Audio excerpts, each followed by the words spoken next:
भस्मोद्धूलितविग्रहं भवभयप्रध्वंस्त्रिलोक्याधिपम् शश्वत्पुण्यधरं शिवं शमितदुःखं शरण्यं विभुम् वेदव्यासमुनिप्रियं हृदि प्रकाशितसच्चिद्गणं वन्देऽहं परमेश्वरं गिरिशलिङ्गं नमाम्यहम्। लिङ्गाष्टकम् इदं पुण्यं यः पठेत् भक्तिसंयुतः शिवलोके महीयते शिवेन सह मोदते। गङ्गाधारमहेश्वरं घननिभं गौर्याः करालिङ्गितं कैलासाचलमध्यगं कृतकृपं कालान्तकं कामदं दिग्देवैरभिपूजितं मुनिगणैर्गीतप्रभाभासुरं वन्देऽहं परमेश्वरं गिरिशलिङ्गं नमाम्यहम्। लिङ्गाष्टकम् इदं पुण्यं यः पठेत् भक्तिसंयुतः शिवलोके महीयते शिवेन सह मोदते। नागाभरणभूषितं नतजनानन्दप्रबोधप्रदं नित्यं निर्मलचेतसां निखिलकाश्मलविनाशकं सौम्यं सोमकलाधरं सुरगणैः सन्नुत्यनन्दितं वन्देऽहं परमेश्वरं गिरिशलिङ्गं नमाम्यहम्। लिङ्गाष्टकम् इदं पुण्यं यः पठेत् भक्तिसंयुतः शिवलोके महीयते शिवेन सह मोदते।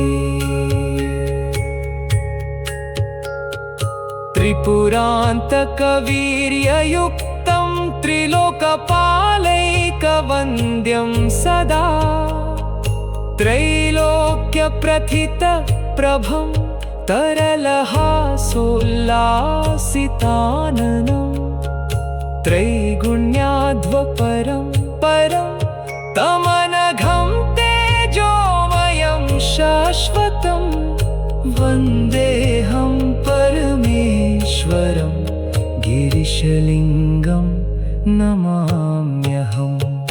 लिङ्गाष्टकम् इदं पुण्यं यः पठेत् भक्तिसंयुतः शिवलोके महीयते शिवेन सह मोदते।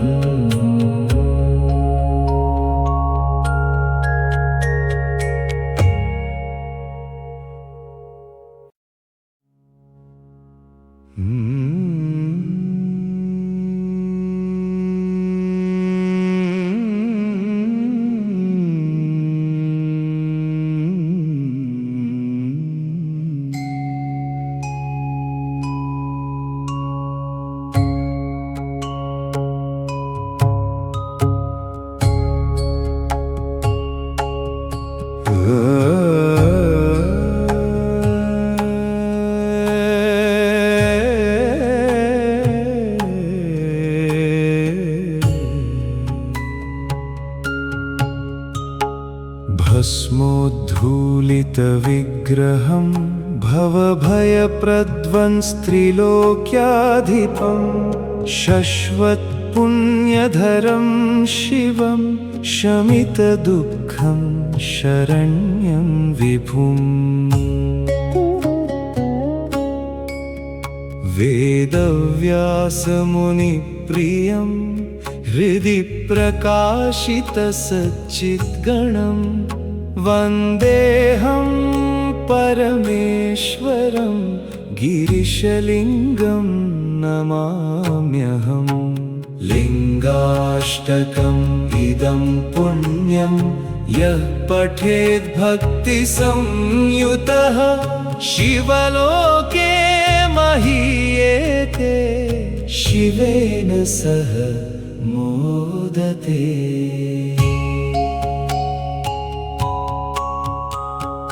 गङ्गाधारमहेश्वरं घननिभं गौर्या करालिङ्गितं कैलासाचलमध्यगङ्कृतकृपं कालान्तकं कामदम् दिग्देवैरभिपूजितं मुनिगणैर्गीतप्रभाभासुरं वन्देऽहं परमेश्वरं गिरिशलिङ्गं नमाम्यहम् लिङ्गाष्टकम् इदं पुण्यं यः पठेत् भक्तिसंयुतः शिवलोके महीयते शिवेन सह मोदते।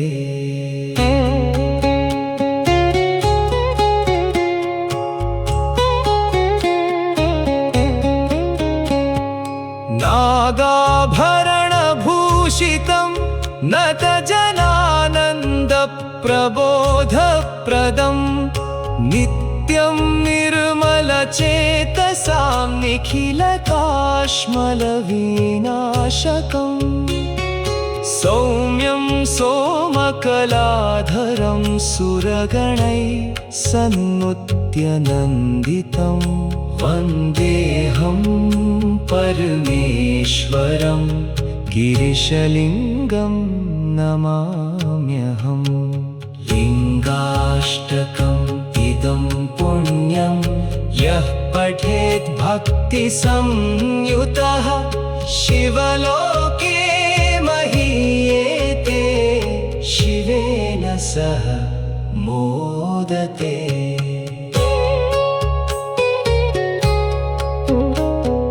त्रिपुरान्तकवीर्ययुक्तं त्रिलोकपालैकवन्द्यं सदा त्रैलोक्यप्रथितप्रभं तरलहासोल्लासिताननं त्रैगुण्याध्वपरं परं तमनघं तेजोमयं शाश्वतं वन्देऽहं परमेश्वरं गिरिशलिङ्गं नमाम्यहम् लिङ्गाष्टकम् इदं पुण्यं यः पठेत् भक्तिसंयुतः शिवलोके महीयते शिवेन सह मोदते।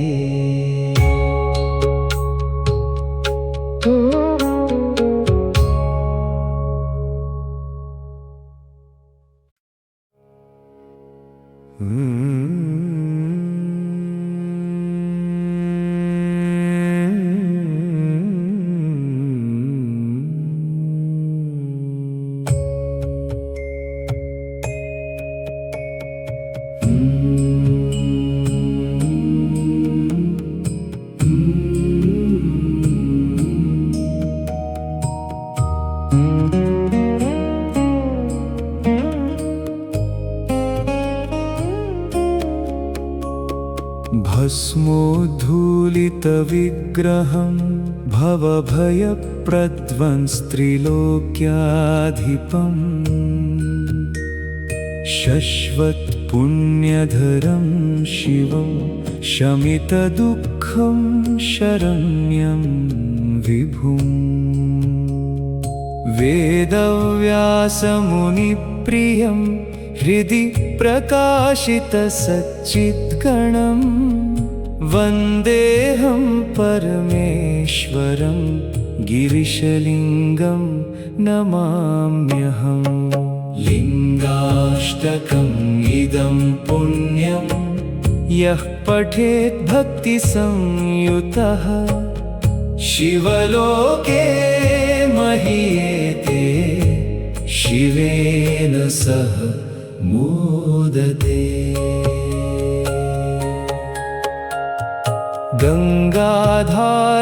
गङ्गाधारमहेश्वरं घननिभं गौर्याः करालिङ्गितं कैलासाचलमध्यगं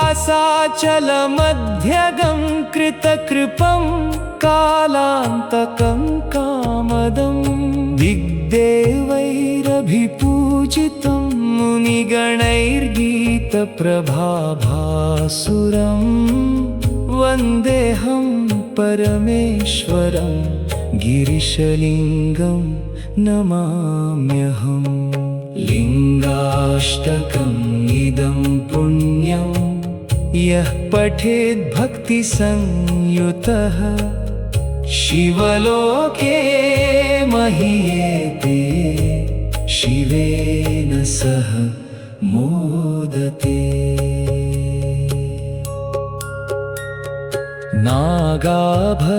नागाभरणभूषितं नतजनानन्दप्रबोधप्रदं नित्यं निर्मलचेतसां निखिलकाश्मलविनाशकं सौम्यं सोमकलाधरं सुरगणैः सन्नुत्य वन्देऽहं परमेश्वरं गिरिशलिङ्गं नमाम्यहम् लिङ्गाष्टकम् इदं पुण्यं यः पठेत् भक्तिसंयुतः शिवलोके महीयते शिवेन सह मोदते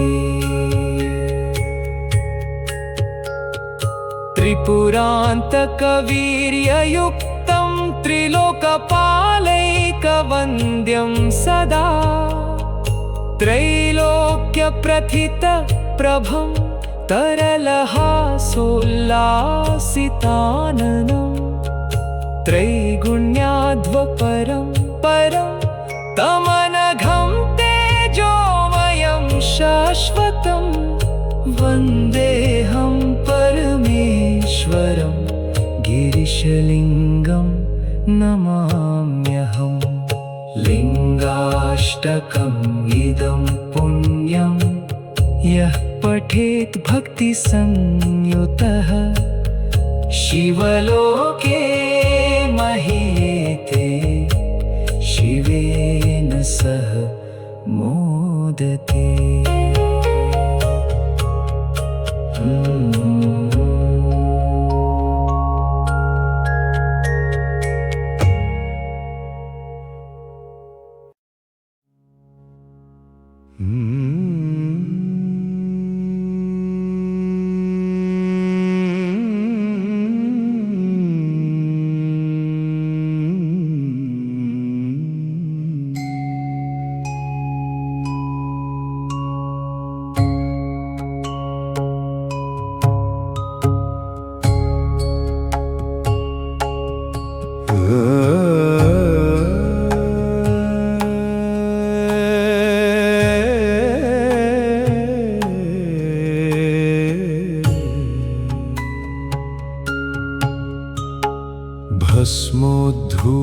भस्मोद्धूलितविग्रहं भवभयप्रध्वंस्त्रिलोक्याधिपं शश्वत्पुण्यधरं शिवं शमितदुःखं शरण्यं विभुम्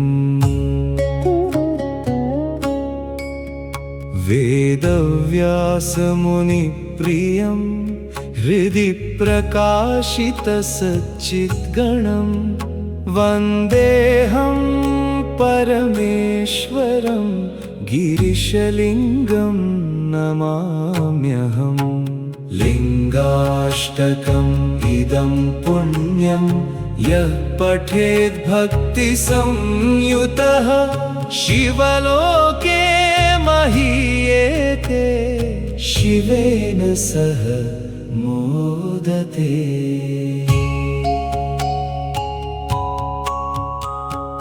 गङ्गाधारमहेश्वरं घननिभं गौर्या करालिङ्गितं कैलासाचलमध्यगङ्कृतकृपं कालान्तकं कामदं दिग्देवैरभिपूजितं मुनिगणैर्गीतप्रभाभासुरं वन्देऽहं परमेश्वरं गिरिशलिङ्गं नमाम्यहम् लिङ्गाष्टकम् इदं पुण्यं यः पठेत् भक्तिसंयुतः शिवलोके महीयते शिवेन सह मोदते।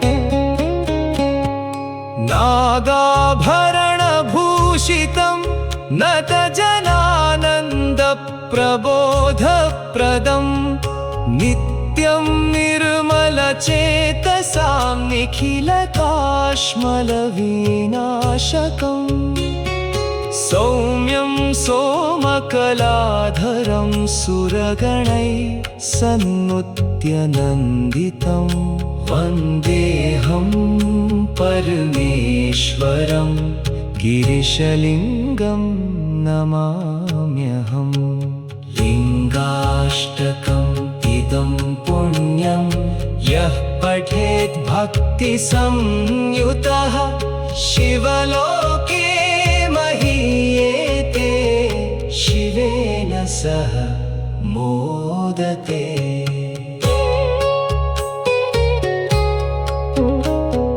त्रिपुरान्तकवीर्ययुक्तं त्रिलोकपालैकवन्द्यं सदा त्रैलोक्यप्रथितप्रभं तरलहासोल्लासिताननं त्रैगुण्याद्वपरं परं तमनघं तेजोमयं शाश्वतं वन्देऽहं परमेश्वरं गिरिशलिङ्गं नमाम्यहम् लिङ्गाष्टकम् इदं पुण्यं यः पठेत् भक्तिसंयुतः शिवलोके महीयते शिवेन सह मोदते।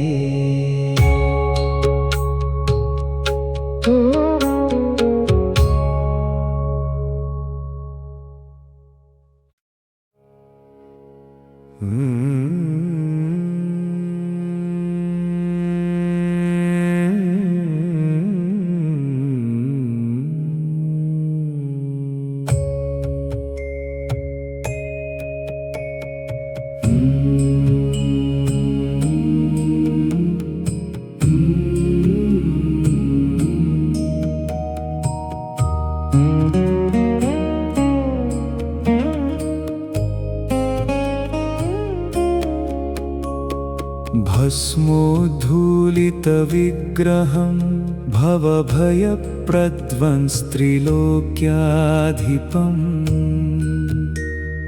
शश्वत्पुण्यधरं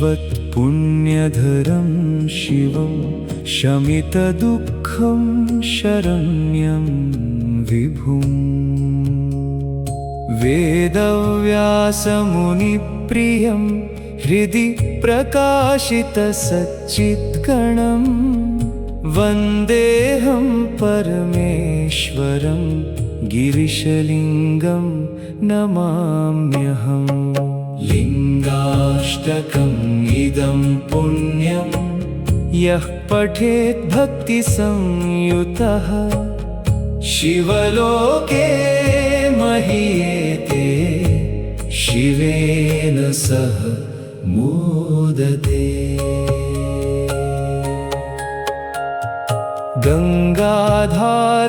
गङ्गाधारमहेश्वरं घननिभं गौर्याः करालिङ्गितं कैलासाचलमध्यगं कृतकृपं कालान्तकं कामदं दिग्देवैरभिपूजितं मुनिगणैर्गीतप्रभाभासुरं वन्देऽहं परमेश्वरं गिरिशलिङ्गं नमाम्यहम् लिङ्गाष्टकम् इदं पुण्यं यः पठेत् भक्तिसंयुतः शिवलोके महीयते शिवेन सह मोदते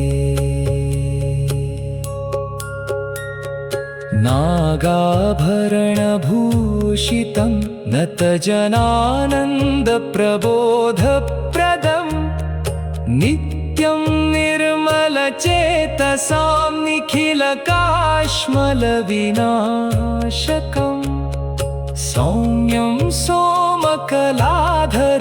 सुरगणैः सन्नुत्य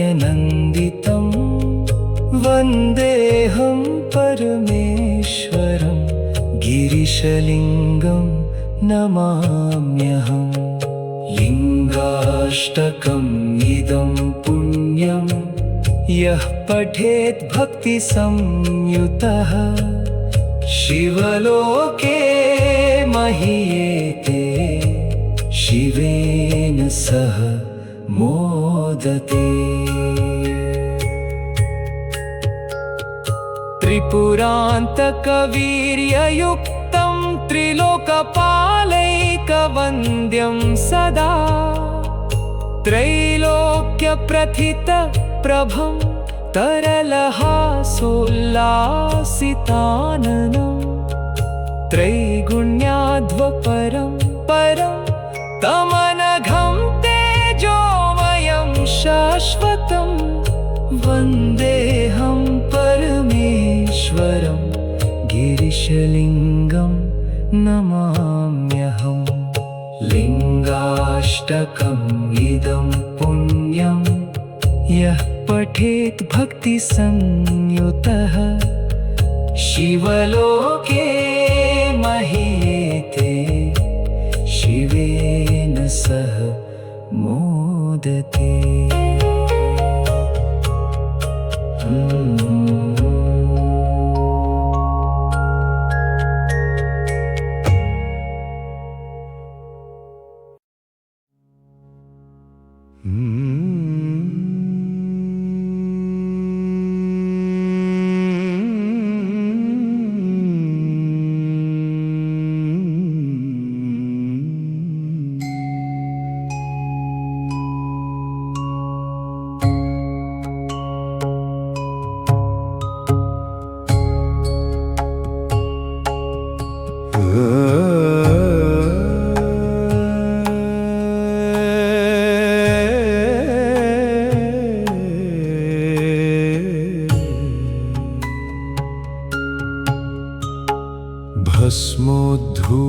भस्मोद्धूलितविग्रहं भवभयप्रध्वंस्त्रिलोक्याधिपं शश्वत्पुण्यधरं शिवं शमितदुःखं शरण्यं विभुम्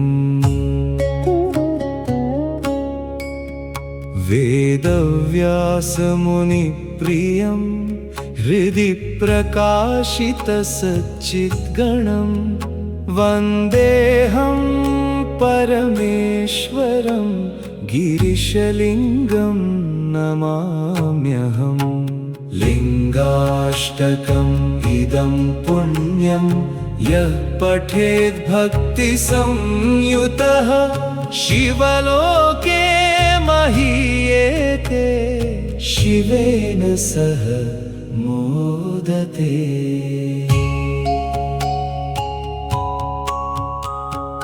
गङ्गाधार परमेश्वरं घननिभं गौर्या करालिङ्गितं कैलासाचलमध्यगङ्कृतकृपं कालान्तकं कामदं दिग्देवैरभिपूजितं मुनिगणैर्गीतप्रभाभासुरं वन्देऽहं परमेश्वरं गिरिशलिङ्गं नमाम्यहम् लिङ्गाष्टकम् इदं पुण्यं यः पठेत् भक्तिसंयुतः शिवलोके महीयते शिवेन सह मोदते।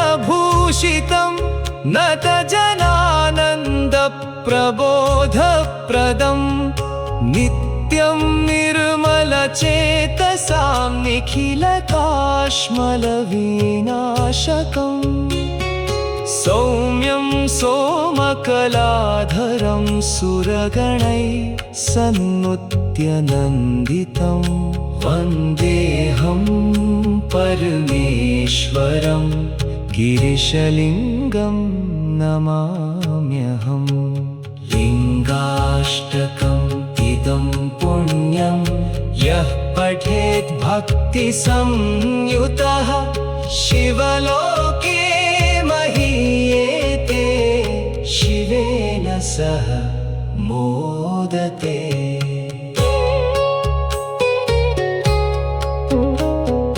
त्रिपुरान्तकवीर्ययुक्तं त्रिलोकपालैकवन्द्यं सदा त्रैलोक्यप्रथितप्रभं तरलहासोल्लासिताननं त्रैगुण्याद्वपरं परं तमनघं तेजोमयं शाश्वतं वन्देऽहं परमेश्वरं गिरिशलिङ्गं नमाम्यहम् लिङ्गाष्टकम् इदं पुण्यं यः पठेत् भक्तिसंयुतः शिवलोके महीयते शिवेन सह मोदते।